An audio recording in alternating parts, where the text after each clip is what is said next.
Gente, eu estou aqui, tá tudo. Ninguém mais interagiu, ninguém mais falou nada. Ih! Ah, tá, beleza. Então eu tô. Então foi aqui mesmo que a gente parou? Será que vivo? Será que não vivo? De onde venho? Para onde vou? Quem sou eu? Estou conectado? Hein, pessoal? A gente foi até tempestividade, a gente terminou de ver isso aqui? Sim ou não?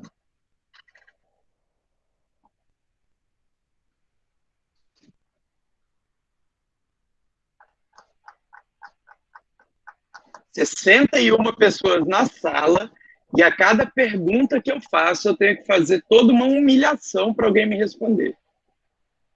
Eu não lembro. Onde... Ô, Cauê, muito obrigado. É por isso que eu não Caminha também não se lembra. McLean também não se lembra.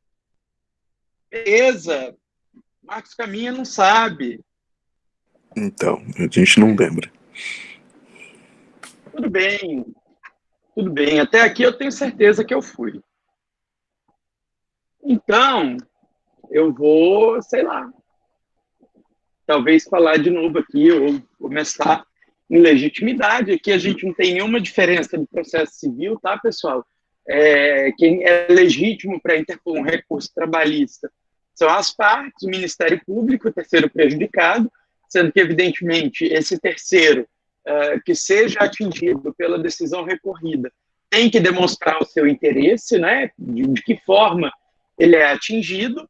Aqui, com relação ao interesse recursal, a gente também não tem muita coisa diferente do processo civil, lembrando que alguns fatores podem interferir no interesse recursal, como é o caso, por exemplo, da desistência, da renúncia,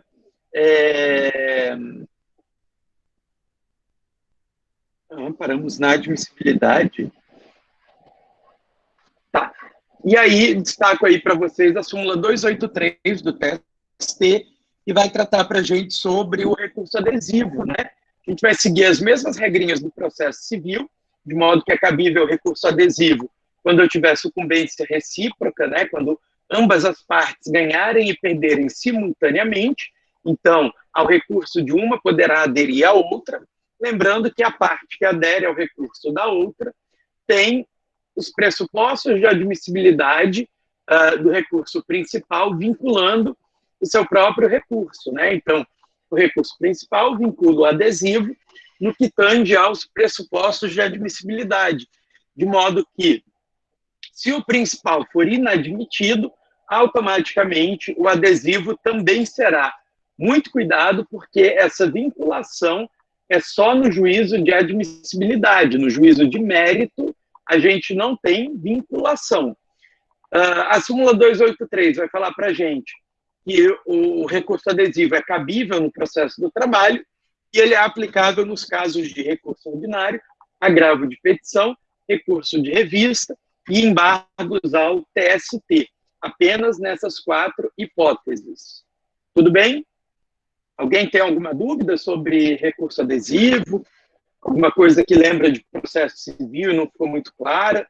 Lembrando que eu disponibilizei uma playlist de processo civil para quem quiser revisar, tá bom? Lá eu falo, inclusive, sobre o recurso adesivo.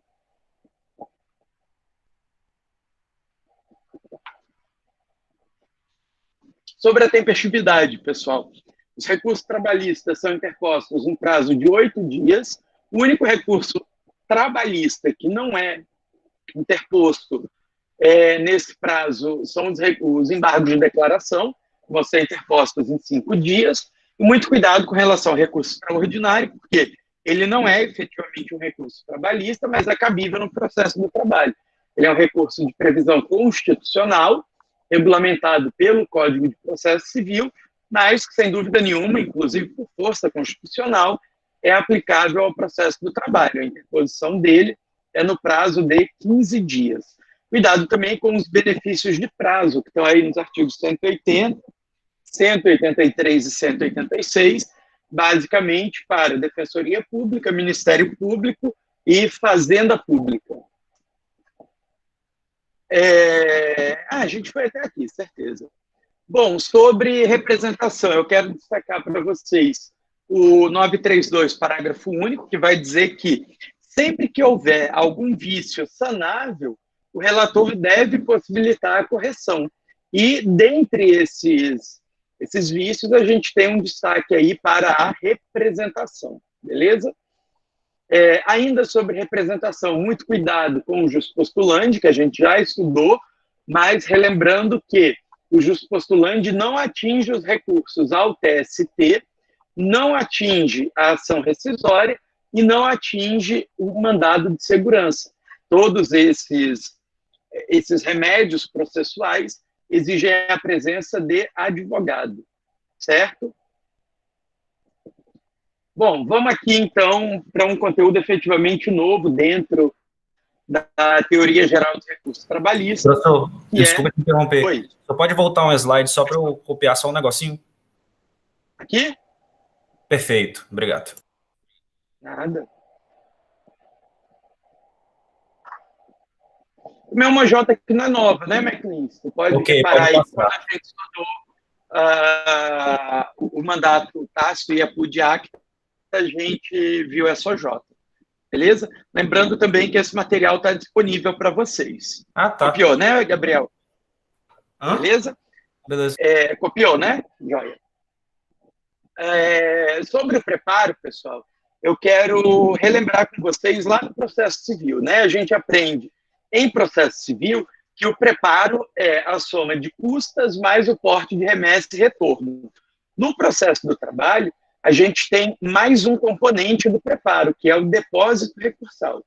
Esse depósito recursal é uma exclusividade do processo do trabalho, e por ser uma exclusividade do processo do trabalho, a gente vai estudar com um pouco mais de calma, né? Ele exige um detalhamento um pouco maior. Bom, pensando aqui nas custas, a gente sabe que as custas no processo do trabalho são normalmente de 2% sobre o valor da condenação a ser pago pelo vencido, né? Mas, eventualmente, se não houver condenação, vai ser de 2% sobre o valor da causa, nos casos em que não houver condenação, improcedência total, extinção sem resolução do mérito, e a gente pode ter também 2% sobre o valor do acordo, quando a sentença for homologatória. A CLT fala para a gente que as custas, em regra, são pagas após o trânsito em julgado, né? Então, o juiz profere a sentença, a gente aguarda o trânsito em julgado e somente após as custas serão devidas. No entanto, na fase de conhecimento, quando eu vou interpor um recurso, eu tenho que adiantar o pagamento dessas custas. Então, independentemente de quem seja o recorrente, se é reclamante ou reclamado, se é empregado ou se é empregador, se houve condenação ou se não houve condenação, o pagamento das custas deve ser adiantado no ato da interposição, ou melhor, no prazo da interposição do recurso, e vai ser aí de 2%, com aquelas bases de cálculo que eu comentei anteriormente. 790A vai dizer para a gente que tem dispensa do recolhimento de custas o beneficiário da assistência judiciária gratuita, a Fazenda Pública, a Defensoria Pública e o Ministério Público, né? O porte de remessa e retorno obrigatório são o segundo componente aí do preparo, e ele trata da passagem que o processo tem de pagar para ir até o juízo ad quem. Imaginem, por exemplo, que eu interponho um recurso aqui em Porto Velho e o juízo ad quem é o TST, lá em Brasília. Evidentemente, para que esse processo chegue em Brasília, ele vai ter um preço, né? Ele vai ter um custo, ele vai ter uma despesa que vai ser gerada para o Poder Judiciário, e essa despesa é repassada para o recorrente. Evidentemente, essa despesa que eu estou falando, especificamente no porte de remessa e retorno, é a despesa para o transporte do processo. Consequentemente, pessoal, em se tratando de processo eletrônico, eu não tenho a obrigatoriedade do recolhimento do porte, porque a gente não tem despesa para remessa, né? Então, em se tratando de processo eletrônico, o porte de remessa e retorno é dispensado. Agora, entrando no depósito recursal, que é, como eu disse, a peculiaridade do processo do trabalho e, portanto, é aquilo que exige uma dedicação maior da gente.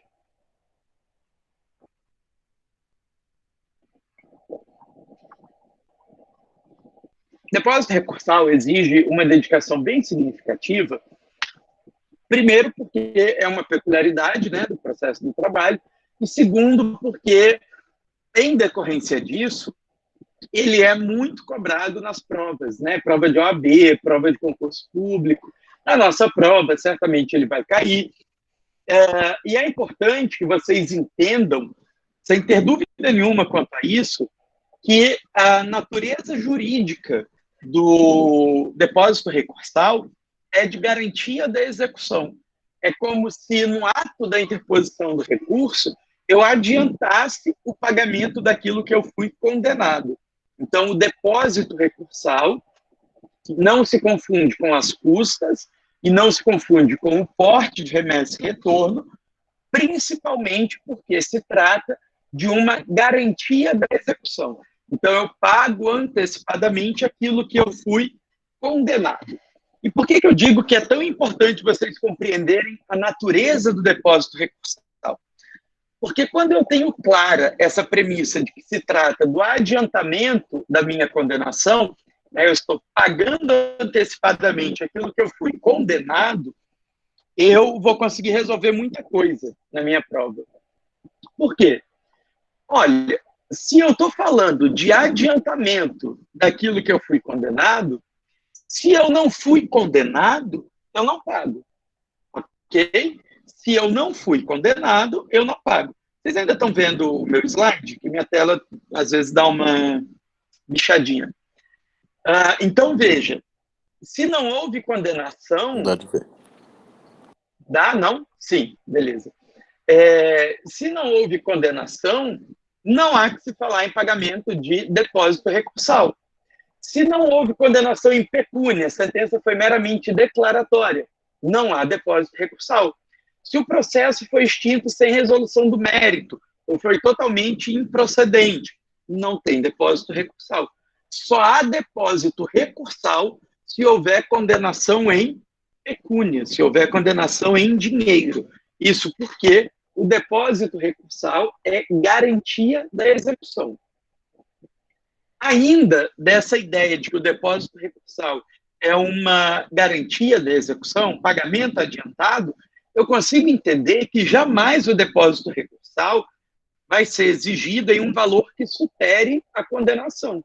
O que eu quero dizer com isso? Se a minha condenação foi de R$5.000, o meu depósito recursal nunca vai ultrapassar esses R$5.000. Tudo bem? A gente tem aqui, então, o primeiro pilar do teto do depósito recursal, que é o teto da condenação. O segundo teto é um teto estabelecido pelo TST anualmente. Todo dia 1º de agosto de cada ano, entra em vigor uma nova tabela do TST para depósitos recursais. Atualmente, o valor dos depósitos é esse aqui, ó. Vou mandar no chat para vocês. Recurso ordinário, R$10.059.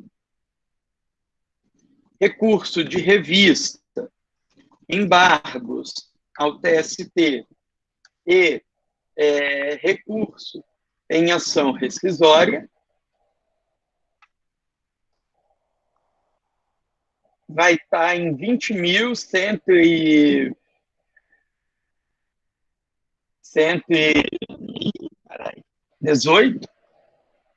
e alguma coisinha, certo? Mais ou menos esses dois valores aqui, tá? Vamos trabalhar com 10.000 e 20.000 redondos para a gente poder pensar em exemplos. Então, olha só. Primeiro exemplo. Fui condenado ao pagamento de R$5.000 a título de danos morais, por exemplo. Quero recorrer da sentença. Vou ter que pagar quanto? 5.000. Porque o recurso ordinário tem o teto do TST em 10.000. Só que como o teto da minha condenação é menor, então eu vou recolher 5.000. Agora, vamos supor que eu fosse condenado a R$40.000. teto da condenação, 40 mil, mas o teto do TST para recurso ordinário, 10 mil. Então, eu vou recolher o teto do TST. Beleza? Vamos supor que eu interponho recurso ordinário, né? Então, olha só, a minha condenação foi de 40 mil. Interpus recurso ordinário, paguei 10 mil. Interpus recurso de revista, paguei outros 20 mil. Vou interpor agora um recurso de embargos ao TST, que é um recurso que eu interponho lá dentro do TST mesmo, contra uma decisão proferida em sede de recurso de revista. O teto dele é 20 mil reais. Mas, considerando que dos 40 mil da minha condenação eu já paguei 30, então nos meus embargos ao TST, eu vou pagar só mais 10 mil. Todo mundo entendeu? Olha lá, a minha condenação total, 40 mil. No ato da interposição do recurso ordinário, eu paguei 10 mil, que era o teto do TST. Interpus recurso de revista, paguei mais 20 mil, que é o teto do recurso de revista. Faltam 10 mil para eu ficar quite com a minha condenação. Então, ainda que o teto dos embargos ao TST seja 20 mil, eu vou pagar apenas mais 10 mil reais. Se a minha condenação fosse de 50 mil, eu teria que pagar mais 20 mil reais, porque eu teria chegado no teto do TST sem chegar no teto, sem ultrapassar o teto da minha condenação. Então, sempre analisando esse duplo teto. Teto do TST ou teto da condenação, o que chegar primeiro. E destaco para vocês também que cada novo recurso, como vocês devem ter percebido, exige um novo pagamento de depósito. Eu não posso aproveitar o depósito que houve lá atrás, a menos que aquele depósito que eu fiz lá atrás já pagou completamente a minha condenação. Se o depósito anterior paga completamente a minha condenação, então eu não faço um novo depósito recursal. Tudo bem? Lembram daquele primeiro exemplo, que a minha condenação era de 5 mil? Interpus recurso ordinário, paguei os 5 mil. Não gostei da decisão, quero interpor recurso de revista. Vou ter que pagar depósito? Não, não vou ter que pagar depósito, porque eu já quitei a minha condenação. Como o valor da condenação já foi completamente pago, a partir dali, todos os recursos que eu interpuser não vão mais me exigir depósito recursal. Tudo bem? Rafaela Cristina já mandou aqui no chat. Nossa! E eu sei o que a Rafaela está pensando. Eu tenho certeza de que muita gente está pensando, meu Deus do céu, como é caro interpor um recurso. Porque eu vou ter que pagar 10 mil de recurso ordinário, 20 mil de recurso de revista, mais 20 mil de recurso de embargos, mais 2% de custas. Olha quanto dinheiro eu vou gastar. Não é bem assim, pessoal. Não é bem assim. Porque o depósito recursal, como ele tem natureza de garantia da execução, ele não é um valor que é perdido para a Justiça do Trabalho. Não é um valor que você paga para a Justiça. É um valor que você deposita na Justiça para que eles tenham certeza de que você não está simplesmente enrolando o processo e aí lá no final, caso a sua condenação seja desfeita, você pega esse dinheiro de volta com juros e atualização monetária. Se, por outro lado, a condenação prevalecer, esse dinheiro que foi depositado perante o juiz do trabalho vai ser revertido em favor da execução, ou seja, a sua dívida já vai estar paga ou parcialmente paga. Então, não é um dinheiro perdido, é só um pagamento adiantado. Tudo bem? Evidentemente, pessoal, que ainda assim exige que tenha cash, né? Porque você vai ter que, para recorrer, você vai ter que pagar antecipadamente, salvo as exceções que eu vou já passar para vocês. O depósito recursal, ele tem que ser comprovado, né, nos autos, dentro do prazo para interposição de cada recurso, e a súmula 245 vai dizer para a gente que, ainda que o recurso seja interposto antecipadamente, eu posso recolher o depósito no prazo do recurso. Por exemplo, interpus o meu recurso no segundo dia de prazo. Eu posso comprovar o recolhimento do depósito até o 8º dia sem nenhum problema. Lembrando que esses prazos são contados em dias úteis, beleza? Por quê? Porque o caput, ou parágrafo 1º, não me lembro do 899, fala para a gente assim, ó,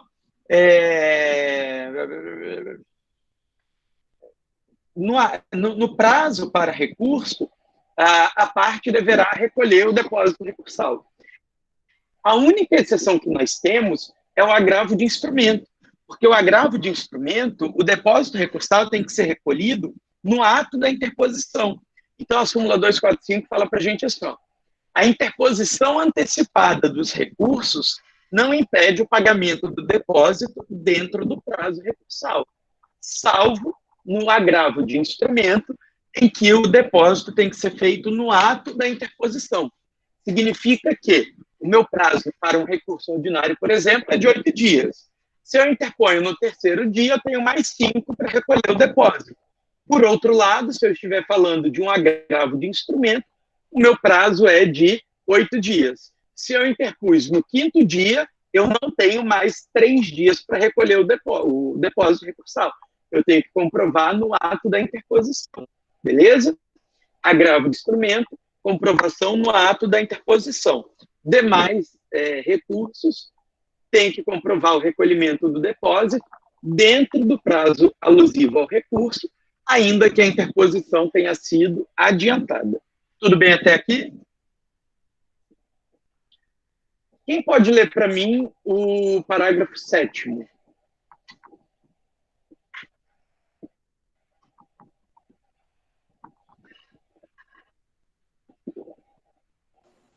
Só o 7º? Só. Parágrafo 7º. No ato de interposição do agravo de instrumento, o depósito recursal corresponderá a 50% do valor do depósito do recurso ao qual se pretende destrancar. Então, na última aula, a gente aprendeu que no processo do trabalho, o juízo ACO ainda faz a admissibilidade incipiente dos recursos, né? O que isso quer dizer? Quando eu interponho o recurso perante a vara do trabalho, o próprio juiz do trabalho analisa se aquele recurso é admissível ou não. Caso o juízo ACO entenda que esse recurso é inadmissível, ele tranca o recurso na vara. Olha o recurso aqui, ó, no meio das grades, né? Então, para eu tirar o recurso das grades da vara, para destrancar esse recurso, eu preciso manejar um outro recurso, que é o agravo de instrumento. É como se o agravo de instrumento fosse o habeas corpus dos recursos trabalhistas. Aqueles recursos que ficaram presos exigem o manejo de um agravo de instrumento. E o depósito recursal do agravo de instrumento é sempre de 50% do valor que seria devido para o recurso que se pretende destrancar. Consequentemente, em se tratando de um recurso ordinário, por exemplo, o valor do agravo, né, do depósito do agravo, vai ser de 5 mil. Se eu estiver falando de um recurso de revista, o valor do depósito que pretende destrancá-lo vai ser de 10 mil, porque sempre o depósito recursal referente a agravo de instrumento é no valor de 50% do depósito do recurso que se pretende destrancar. Lembrando ainda que esses valores são cumulativos e eu nunca posso exceder o valor da condenação, justamente porque o recurso de agravo justamente porque o depósito recursal tem o objetivo de antecipar o pagamento. Se eu já paguei tudo que eu devia, não pago mais nada. Parágrafo 8º, Tiffany. Quando o agravo de instrumento tem a finalidade de destrancar recurso de revista que se insurge contra a decisão que contraria a jurisprudência uniforme do Tribunal Superior do Trabalho, consubstanciada nas suas súmulas ou em orientação jurisprudencial, não haverá obrigatoriedade de se efetuar o depósito referido no parágrafo 7º deste artigo. Então, olha só, a gente vai aprender um pouco mais adiante que o recurso de revista é um recurso cabível em sede de dissídios individuais, quando eles foram julgados por tribunais regionais do trabalho em apreciação a recurso ordinário. Ou seja, o juiz do trabalho profere sentença, interpõe recurso ordinário, o TRT profere acórdão, e contra esse acórdão cabe recurso de revista para o TST. Se a decisão desse TRT estiver contrariando OJ ou súmula do TST e o TRT trancar o meu recurso de revista, então o agravo de instrumento não tem depósito recursal. Apenas nesse caso. Só é dispensável o depósito recursal quando se tratar de agravo de instrumento para destrancar recurso de revista que ataca decisão que afronta súmula ou OJ do TST. Tudo bem? Parágrafo 9º. 9, 10 e 11 são disposições da reforma trabalhista e preciso dizer para vocês que vocês viveram para me ver elogiar dispositivos inseridos ou alterados pela reforma trabalhista. Esses são 3 dispositivos que eu acho que são bastante justos, não são dispositivos protetivos, mas são dispositivos bastante justos, especialmente porque nós estamos falando aqui de partes que não são tão hipersuficientes assim, e que precisam de uma facilitação para ter um melhor acesso à justiça. Eu estou falando aqui especificamente, no caso do parágrafo 9º, das entidades sem fins lucrativos, empregadores domésticos, microempreendedores individuais, microempresas e empresas de pequeno porte, que têm o depósito recursal reduzido pela metade em qualquer recurso. Inclusive, em se tratando de agravo de instrumento, eu vou aplicar 50% em decorrência do parágrafo 9º e diminuir pela metade em decorrência do parágrafo 7º. Então, se uma entidade sem fins lucrativos interpõe um recurso ordinário, cujo valor normalmente é de 10 mil, para ela vai sair a 5 mil. Se esse recurso ordinário da entidade sem fins lucrativos fica trancado e ela interpõe agravo de instrumento, o agravo de instrumento para ela será de apenas R$ 2.500. Beleza? Parágrafo 10. São isentos de depósito recursal os beneficiários da justiça gratuita, as entidades filantrópicas e as empresas em recuperação judicial. Repito que esse dispositivo foi inserido pela Lei 13.467 de 2017, mas nós já tínhamos isenção para as empresas em falência. Então, empresas em falência não recolhem depósito recursal, especialmente porque vocês já devem saber, lá de Direito Empresarial 3, provavelmente, que a execução contra a empresa em falência é processada perante o juízo universal.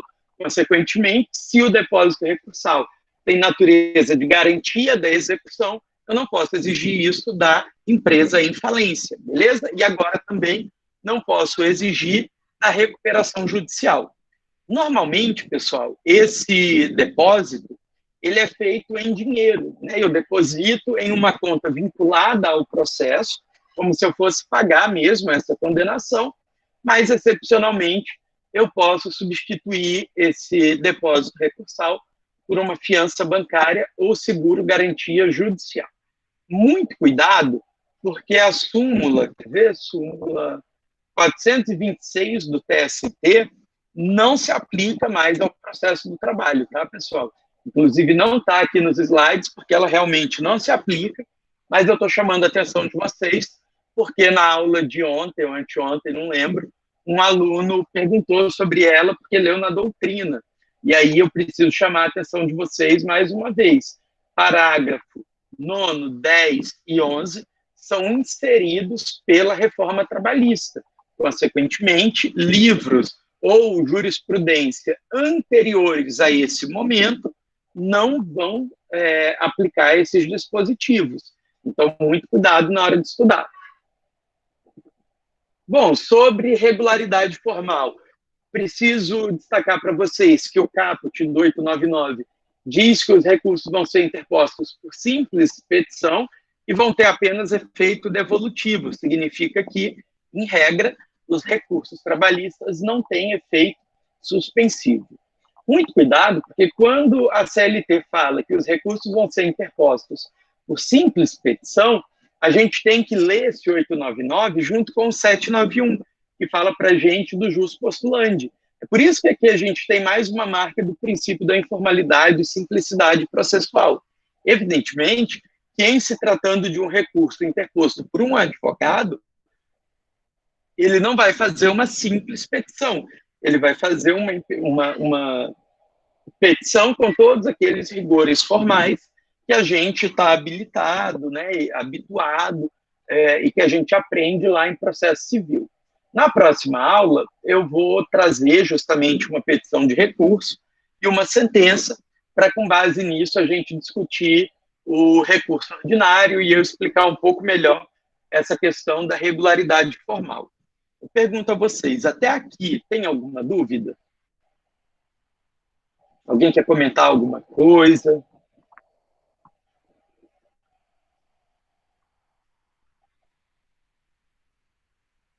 Não? Nem quanto ao depósito, pessoal. O depósito recursal é bem importante. Sei que às vezes ele parece um pouco complexo, né? Mas vamos aproveitar a oportunidade para tirar qualquer dúvida, tá? Eu vou chamar de novo quem não estava na primeira chamada. Se vocês lembrarem de alguma coisa que quiserem perguntar, fiquem à vontade. Jefferson já estava. Gessé, chegou? Presente, Gessé? professor. Cheguei, presente.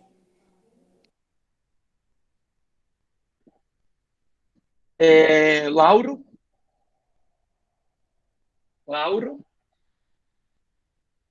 Marcos Vinícius, Facundo? Marcos Vinícius, Facundo? Nadine?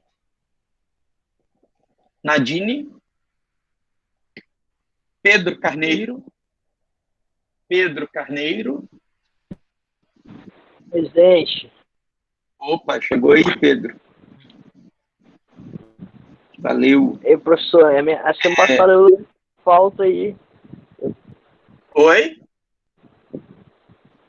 Semana passada eu levei falta aí para com conexão ruim de internet, mas eu tava na aula.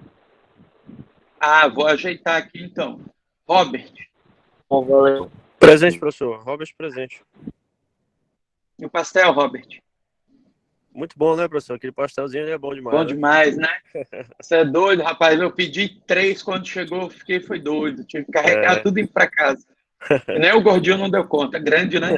Bom demais. É bom. Vamos ver. Resolver aqui o BO do... Consegui, José, beleza. José, já te respondo, tá? Eu só resolver aqui o lance do Pedro.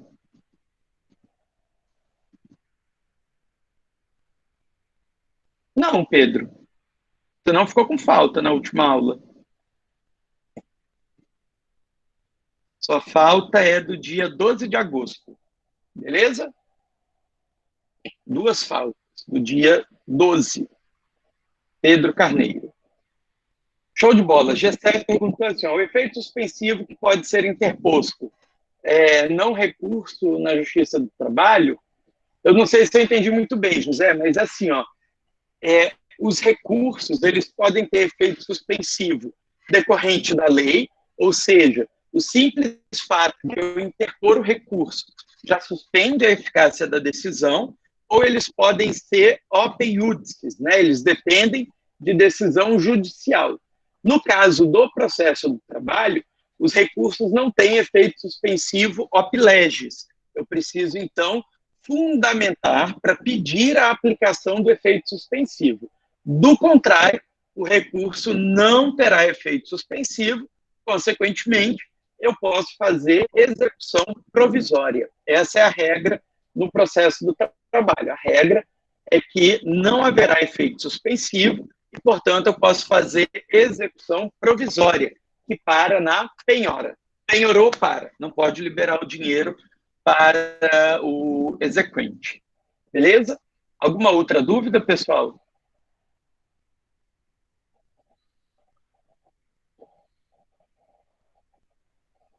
Não? Então tá bom. Bom feriado para vocês. Bom fim de semana. É isso. Até semana que vem. Um abraço. Feliz Dia dos Professores, professor. Obrigado, gente. Obrigado. Beijos, Sei que é só professor. amanhã, mas Pessoal, boa já noite. fica o Beijos, recebido. professor. Obrigado, pessoal. Valeu. E no comando.